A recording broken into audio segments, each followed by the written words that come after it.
জব্দ তালিকা এবং সাক্ষীদের জবানবন্দি প্রায় 244 পৃষ্ঠা, তারপরে ভিডিও অডিও রেকর্ড, এগুলো আমি পর্যালোচনা করতে পারিনি বিধায় আমি আজকে অ্যাপিয়ার করে সময় প্রার্থনা করেছিলাম। বিজ্ঞ ট্রাইব্যুনাল আমাকে সময় মঞ্জুর করেছেন। আগামী বৃহস্পতিবার এই মামলার 4 শুনানি করতে হবে এবং আমি আগামী বৃহস্পতিবার জনাব সজিব আহমেদ জয়ের পক্ষে আমি 4 শুনানি করব।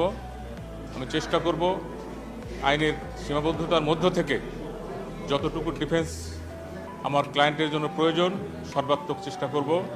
আমি সমস্ত সাক্ষী পর্যালোচনা করব এবং যে সমস্ত প্রসিকিউশন থেকে যে সমস্ত এলিগেশন আনা হয়েছে এলিগেশনকে ডিফেন্ড করার চেষ্টা করব। আশা করি আমি ট্রায়াল ফেস করে আমার আসামিকে আমি খালাস করতে সক্ষম হব এবং এই মামলার যে তথ্য উপাত্ত আছে তা আমি পর্যালোচনা করে আমার আসামির পক্ষে আমি